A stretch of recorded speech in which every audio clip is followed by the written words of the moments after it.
जी गुरुजी, हम शुरू करें। चलिए, स्वागत है पावनी आपका, प्रारंभ करिए। उल्टा क्यों? मैं शुरू नहीं करूं। उसमें नहीं जाएगा। जी गुरुजी। ओम अस्मद्गुरुभ्यो नमः। अस्मत्परम गुरुभ्यो नमः। अस्मद्रामानुजाय नमः।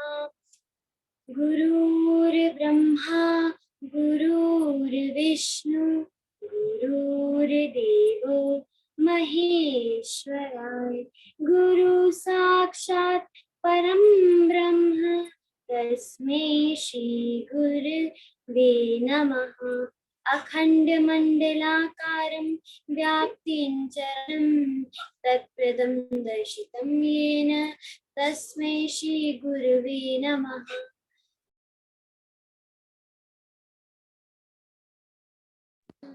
कपित्थजम्बूफलचारुभक्षणम् उमासुतं शोकविनाशकारकं नमामि विघ्नेश्वरपादपङ्कजं।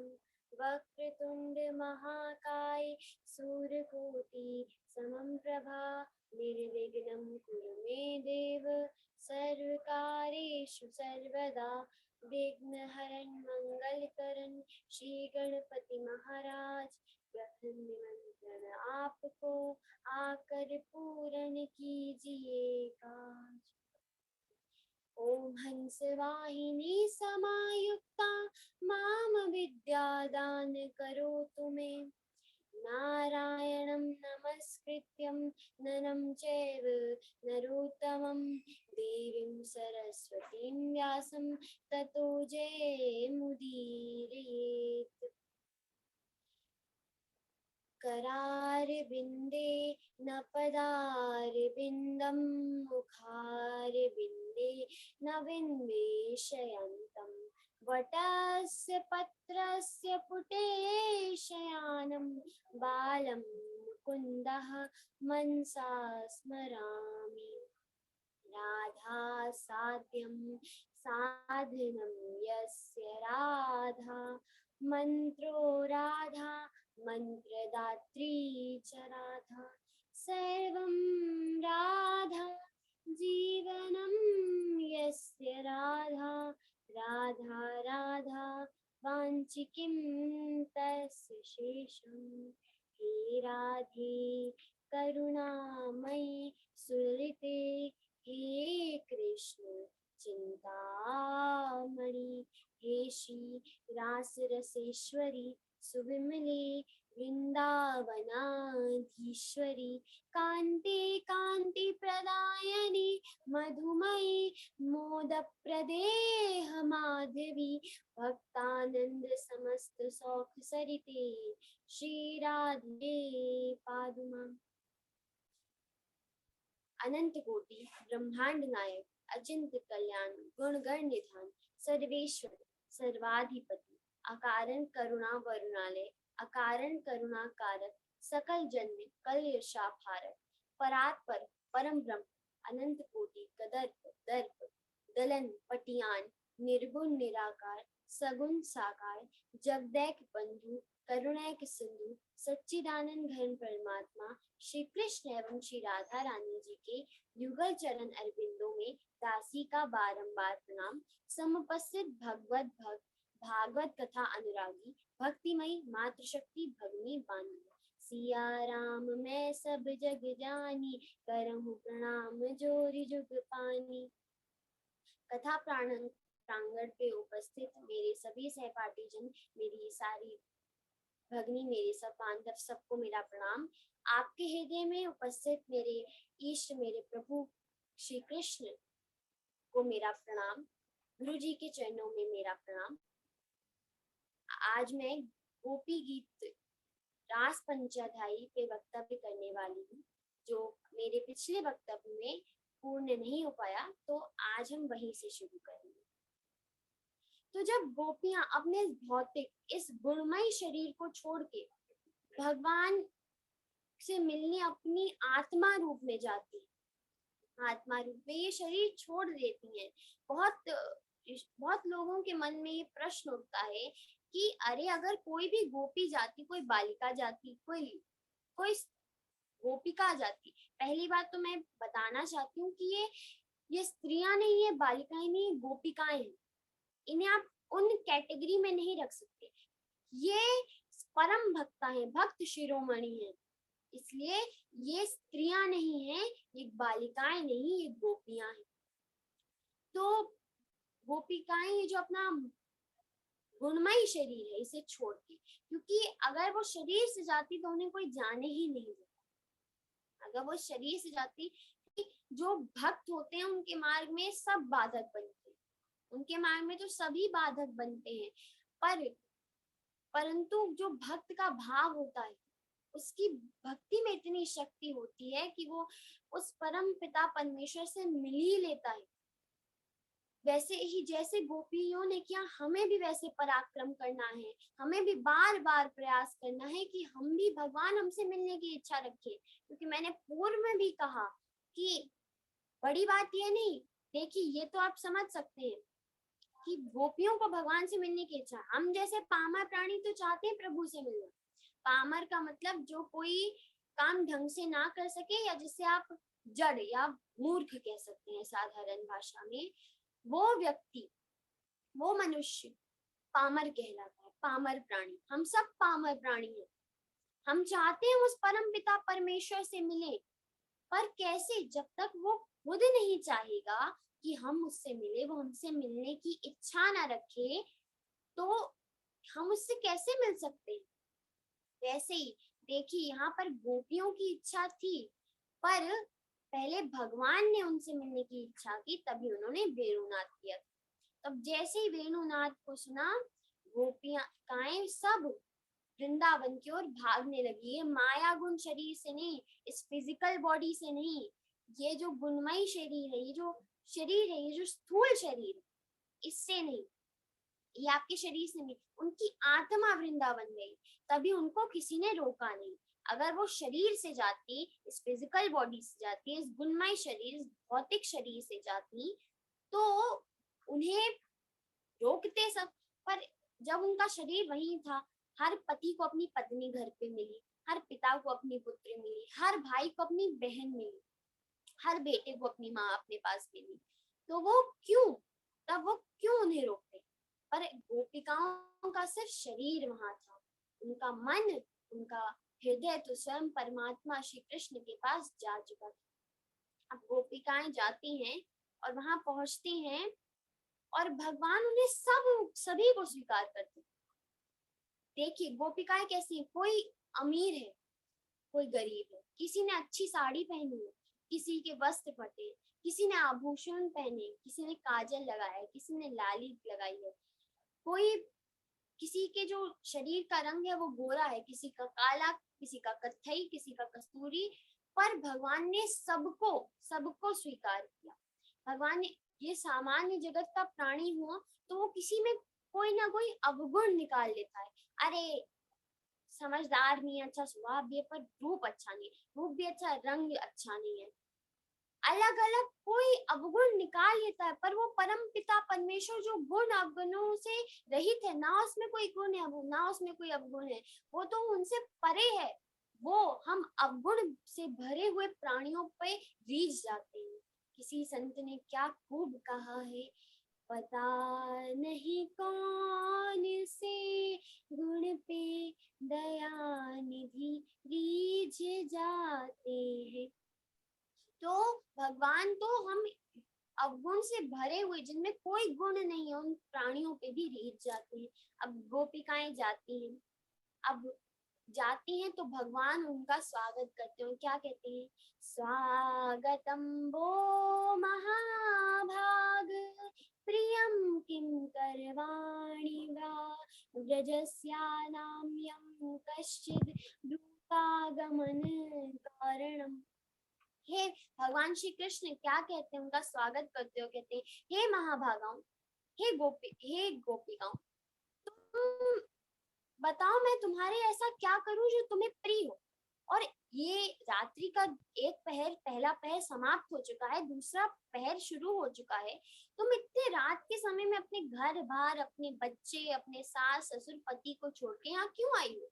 और अगर तुम इस वन की शोभा देखने आई हो तो तुमने वो देख ली। तुम देखना चाहती थी कि शरद पूर्णिमा की रात में जब पूरा चांद होता है, पूर्वी दिशा से उदय होता है और पूर्ण वृंदावन में उसकी चांदनी छटकती है तो कैसा दृश्य होता है, तो तुमने वो देख लिया। अब तुम वापस जाओ। तो जब भगवान श्री कृष्ण ने ऐसा कहा, गोपिकों को शौक लगा। ऐसे वो, उन्हें समझ ही नहीं आया कि उनके साथ वो सन्न रह गए। उनको समझ ही नहीं आया ये क्या, कि हम जिनके लिए अपना घर बार बच्चे सब कुछ छोड़ के आ गए, वो हमसे ये कह रहे हैं कि तुम वापस चली जाओ। फिर भगवान ने कहा कि रात में स्त्री का निकलना वर्जित है, और तुम इतनी रात में अपने पति को छोड़ के क्यों आई हो? और स्त्री का तो सबसे बड़ा कर्तव्य ही पति की सेवा है। क्या कहते हैं भगवान? भ्रातु शुश्रूषया स्त्रीणां परो धर्मो हे मायया तद बंधूनां च कल्याणं प्रजानां चानुपोषणम्। भगवान ने क्या कहा कि स्त्री का सबसे बड़ा धर्म है कि वो अपनी पति की पूरे हृदय से सेवा करे, उनके बंधु बांधवों को प्रसन्न रखे, उनके परिवार के जनों को सुखी रखे और उनके बच्चों का पालन पोषण करे। ये स्त्री का सबसे बड़ा धर्म है। और तुम पति का त्याग करके आ गई, और शास्त्रों में ये तक कहा गया है, दुर्शीलो दुर्भगो वृद्धो जड़ो रोग्यो धनोऽपि वा पति स्त्रीभिर्न हन्तव्यो लोके प्यासुर्भिः पातकी।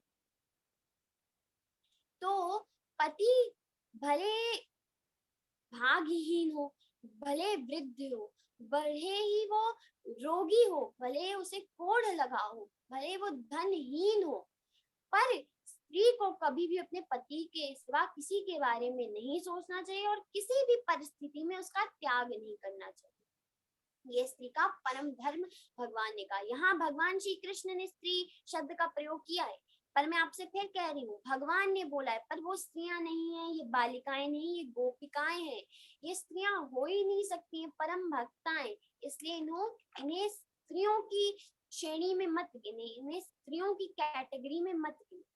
तो भगवान श्री कृष्ण कहते हैं कि तुम अपने पति की सेवा करो, वो सबसे बड़ा धर्म है, क्योंकि रामचरितमानस में भी कहा गया। चलिए हम सब रामचरितमानस में चलते हैं। जब अत्रि मुनि के आश्रम पे भगवान राम, उनकी पत्नी सीता और उनके भाई लक्ष्मण जी पहुंचते हैं, तो महर्षि अत्रि की पत्नी अनुसुईया माता सीता को पतिव्रत धर्म बताती है कि क्या एक स्त्री का सबसे बड़ा धर्म है। तो बाबा तुलसीदास बाबा जी ने कितनी सुंदर चौपाई दी है। एक एक ही धर्म एक व्रत नेमा, काय वचन मन पति पद प्रेमा। क्या एक ही धर्म एक व्रत नेमा, काय वचन मन पति पद प्रेमा। कि स्त्री का सिर्फ एक धर्म है कि काया मतलब इस तन से, शरीर से, वचन मतलब वाणी अपनी बोली से, और मन मतलब अपने हृदय से, अपने मन से सिर्फ अपने पति का हित के लिए, अपने पति के लिए चिंतन करना, उन्हें सुख प्रदान करना, उन्हें प्रेम करना चाहिए। सिर्फ एक स्त्री का यही धर्म बताया गया है रामचरितमानस में। क्या? एक ही धर्म एक व्रत नेमा, काय वचन मन पति पद प्रेमा। तो ये स्त्री का सबसे बड़ा धर्म है। तो तुम अपने पतियों को छोड़ के यहाँ क्यों आई हो? और अगर तुम्हें मुझसे मिलने की इच्छा थी तो तुम अपने घर पे ही मेरा ध्यान करो, उससे उत्तम क्या है? तुम यहाँ तक भगवान ने कहा, श्रवणा दर्शना ध्यानान् मयि भवनु कीर्तनात् ना तत् संकर्षेण प्रतीयेत ततो ग्रहान्। क्या कहा भगवान ने? कि मुझसे मेरा दर्शन करने से अच्छा है, मुझसे मिलने आने से अच्छा है कि मेरी कथा का श्रवण करो, मेरे मन, अपने चित्त में मेरा दर्शन करो, अपने मन में मेरा दर्शन करो, मेरा ध्यान लगाओ, मेरी लीलाओं पे ध्यान लगाओ। सोचो आज लाला ने ये लीला की, आज कन्हैया ने ये माखन चोरी की, अपने हृदय में रखो, पर सब छोड़ के मत आओ। वो तो मुझसे मिलने से, अपने घर में रह के सब करो, वो तो मुझसे मिलने से भी उत्तम है। ऐसा भगवान श्री कृष्ण गोपिकाओं को बताते हैं। तो गोपिकाएं कहती हैं कि बहुत डर गई कि हम सब छोड़ के और ये हमें छोड़ ना दे। तब जैसे तैसे अपने आप को संभाल के भगवान श्री कृष्ण से कहती हैं, क्या गोपिकाएं सुंदर कह रही हैं कि प्रभु आप हमारे साथ ऐसा क्यों कर रहे हैं? हम तो सब छोड़ के आपके लिए आ गए और आप हमें ही छोड़ दे रहे हैं। क्या कहें? नैवं विभो हति भवान गदितुं संग संजेत सर्व विषया इव पादमूलम। कि हमने तो ये पूरा संसार, अरे मेरे कन्हैया, अरे मेरे गोविंद, मैंने तो ये पूरा संसार आपके लिए छोड़ दिया है। अब आप ही मेरे पति, आप ही मेरे पुत्र, आप ही मेरे सब कुछ। और सत्य है, जो गोपिकाओं के पति कौन है? भगवान कृष्ण। कैसे? जब ब्रह्मा जी एक बार गुजर रहे थे, वृंदावन के ऊपर से जा रहे थे, तो भगवान की लीलाएं देखी तो सोचा, क्या ये भगवान हो सकते हैं जो ग्वाल बालों के साथ चोरी करते हैं माखन की और मिट्टी खाते हैं? क्या ये भगवान हो सकते हैं? तो उनकी परीक्षा लेने के लिए वो सारे ग्वाल बालों को लेके चले जाते हैं, सबको, सबका अपहरण कर लेते हैं। तब भगवान श्री कृष्ण 1 वर्ष तक ग्वाल बाल स्वयं बन के रहते हैं। सारे जितने ग्वाल बाल थे, उस भगवान श्री कृष्ण इतने रूपों में विभाजित हो जाते हैं। उसी समय गर्गाचार्य जी वहां आते हैं और नंद बाबा से कहते हैं, ये वर्ष बड़ा सुंदर है। प्रभु की प्रेरणा हुई उनको, तो उन्होंने कहा ये वर्ष बहुत उत्तम है, इसमें बहुत अच्छे अच्छे नक्षत्र लग्न है, तो आप जितनी भी गोपिकाएं हैं और जितने भी ग्वाल बाल हैं, इन सबका विवाह करा दीजिए। तो जितनी भी इस वर्ष सारी गोपिकाओं का विवाह सारे ग्वाल बालों के साथ हुआ। तो अब ग्वाल बाल तो थे नहीं, तो किससे उनका विवाह हुआ? स्वयं भगवान से। इसलिए भगवान ही गोपिकाओं के असली पति हैं। ये तो बस कहा जाता है, अज्ञानता के कारण सब कह देते हैं कि गोपिकाएं अपने पतियों को क्यों छोड़ के आई। अरे एक बात बताइए, आपके पास आपके पति की फोटो हो और वो कहीं बाहर ट्रिप पे हो, किसी काम से गए हो बहुत लंबे समय के लिए, तो आप उनकी फोटो से ही बातें करेंगी, उनकी फोटो को ही देखेंगी या देखेंगे। पर जब आपके पति वापस आ जाएंगे तो क्या आप फोटो पे ध्यान देंगी?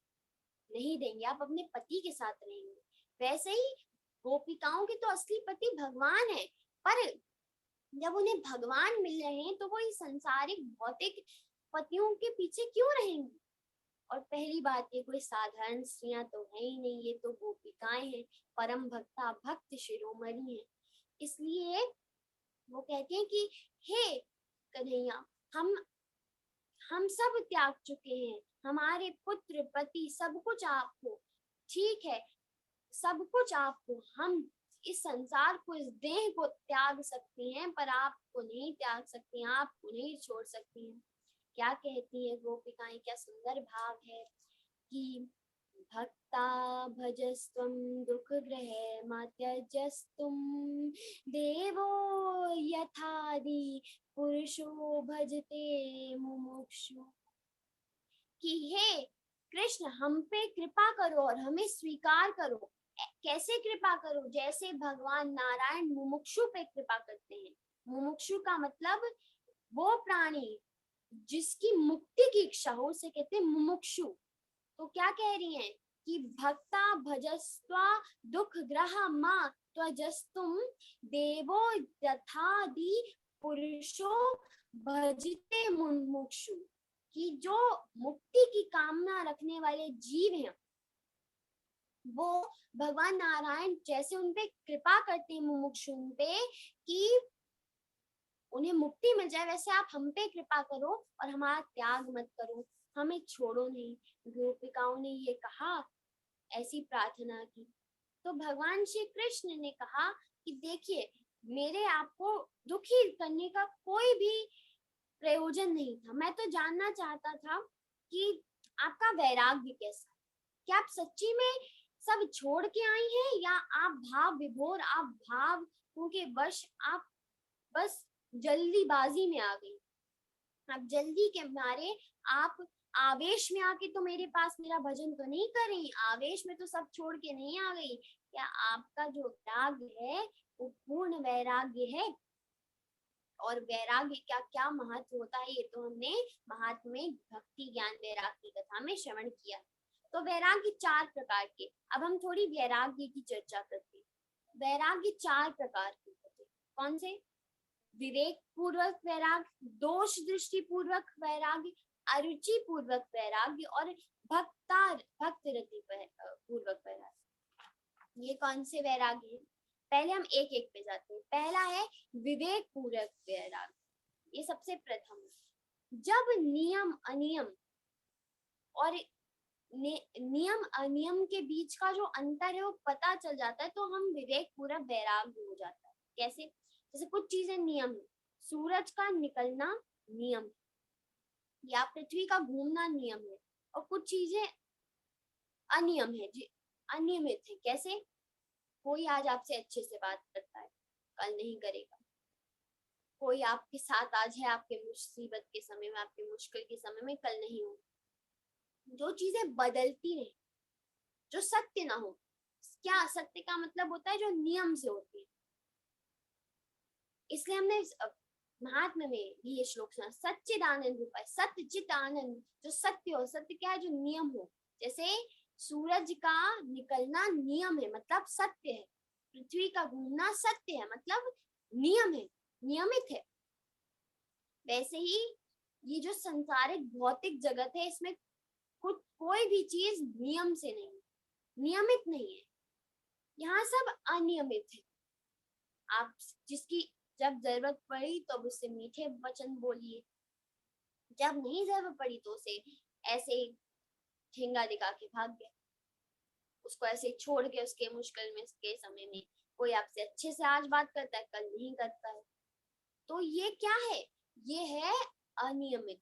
तो जब मनुष्य इनका भेद जान लेता है, नियम और अनियमित का, तब उसमें विवेक पूर्वक वैराग्य हो जाता है।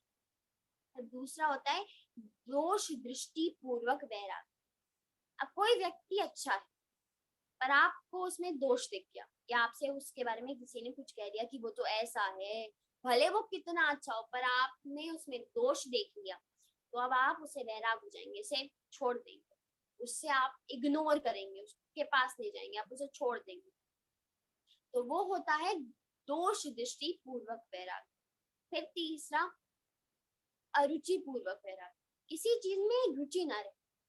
जैसे मान लीजिए मीठा, अब आपको रसगुल्ले मिले, आपको बड़े अच्छे लगते हैं। अब आपने एक रसगुल्ला खाया, दूसरा खाया, तीसरा खा लिया, चौथा खा लिया, पांचवा खा लिया, चलिए मान लिया छठा भी खा लिया, सातवां भी खा लिया, पर मुझे लगता नहीं कोई बहुत मुश्किल से कोई होगा जो तीसरे के बाद आगे बढ़ पाए। पर किसी ने सातवां भी खा लिया, किसी तरह ठूस ठूस के, किसी तरह, आठवां कोई नहीं खा पाएगा। और कुछ समय के लिए आपके मीठे से आपको वैराग्य हो जाएगा, उसमें अरुचि हो जाएगी। इतना मीठा खा लिया, अब नहीं हो सकता, अब बस, अब मीठा नहीं खाया जाएगा। कुछ समय के लिए आपको वो होता है अरुचि पूर्वक वैराग्य। और चौथा भगवत रति पूर्वक वैराग्य। जब हमारा ये मन है ये सारे भोग विलासों से मुक्त हो जाता है, इससे हमारा मन हट जाता है और संसार से वैराग्य हो जाए और परम पिता परमेश्वर में स्नेह हो जाए, तो वो होता है भगवत रति पूर्वक वैराग्य। जब आपको ये, आप घर में ही रहें, आप वन में ना जाएं, तपस्या करने ना जाएं, आप कोई समाधि तप ना करें, आप सिर्फ भजन करें, आप पूरे घर संसार में रहें, अपने पोते पोती बहू बच्चे जिनके साथ रहना है, या अपने पति पत्नी जिनके भी साथ हैं, आप रहिए, पूरा जो आपका काम है वो कीजिए, आपकी जो जिम्मेदारी है वो उठाइए, कीजिए, पर मन से हर समय उस परम पिता परमेश्वर का नाम लीजिए, उस भगवान को याद कीजिए। तो तब गोपिकाएं भगवान से अंत में कहती हैं कि हमारा वैराग्य जो है तो भगवान पूछते हैं आपका कैसा वैराग्य है? तो गोपिकाएं कहती हैं हमारा वैराग्य भगवत रति पूर्वक वैराग्य। गोपिकाओं ने भगवान से अंत में, और भगवान श्री कृष्ण गीता में भी कहा कि जब व्यक्ति कुछ भी समझ ना आए, देखिए ये थोड़ा अच्छे से समझ पाएंगे कि भगवत रति पूर्वक वैरागी है। क्या कहा जा रहा है कि जब मनुष्य को कुछ समझ ना आए, जब वो उसे कुछ समझ ना आए कि उसे क्या करना चाहिए, उसके सारे जो दरवाजे हैं वो बंद है, उसे समझ नहीं आ रहा, वो बहुत संकट में है, या जो भी उसकी इच्छा कामना पूर्ण नहीं हो रही है, भगवान ने गीता में भी ये कहा है कि अगर कुछ ना कर पाओ, जब अर्जुन को बहुत कुछ समझाया कि विराट रूप भी दिखाया, यम नियम योग सब कुछ समझाया, भक्ति सब कुछ, पर जब अर्जुन अंत में नहीं कुछ समझ आया अर्जुन को, तो भगवान ने अंत में गीता में एक श्लोक कहा, क्या, सर्वधर्मान् परित्यज्य मामेकं शरणं व्रज अयं त्वं सब पापेभ्यो मुक्तिनाशे यस्यामि मा सुता। क्या भगवान ने क्या कहा कि सर्वधर्मान् परित्यज्य मामेकं शरणं व्रज अहं त्वा सर्व पापेभ्यो मोक्षयिष्यामि मा शुचा। कि जब मनुष्य सारे धर्मों का पालन कर चुका और उसे तब भी कुछ ना मिले, तब वो मेरी शरण में आए, मैं उसके पापों का उसी समय नाश करके उसे मुक्ति प्रदान कर देता हूँ। सर्वधर्म परित्यज्य मामेकं शरणं व्रज, ये सब त्याग दो, बस मेरी शरण में आ जाओ। तो भगवान कहते हैं कि तुम पूर्ण धर्मों को त्याग दो, सब त्याग दो, पर मेरी शरण में आ जाओ तो मैं तुम्हारी अवश्य रक्षा करता हूँ, तुम्हारी जो समस्या है उसका निवारण करता हूँ। तो अब गोपिकाएं कहती हैं प्रभु हमारा वैराग्य तो भगवत रति पूर्वक वैराग्य। तब जो भगवान है वो उनके साथ रास करने के लिए मान जाते हैं, और अब रास शुरू, और आज तक उस रास का कोई भी वर्णन ही नहीं कर सकता। और भगवान ने क्या किया, भगवान जितनी गोपिकाएं थी उतने कन्हैया हुए। जैसे आपको एक उदाहरण स्वरूप बताती हूँ, अगर 500 गोपिकाएं थी तो 500 कन्हैया। पर कुछ शास्त्रों का मत है और कहीं विद्वान जनों ने कहा है कि गोपिकाएं थी कितनी, 10 करोड़, 10 बिलियन, पूरी गोपिकाएं 10 करोड़, ऐसे कुछ संत जनों का और कई शास्त्रों से मत निकला है, गोपिकाएं 10 करोड़ थी। तो 10 करोड़ कन्हैया, जो कहते ना पर्सनली अनुभव हो रहा है, एक मेरे दरवाजे को तो खुल नहीं, बाहर तो आ जाएंगे, कोई मच्छर होगा। सबको अलग अलग अलग अलग कन्हैया के साथ नाचने को मिला।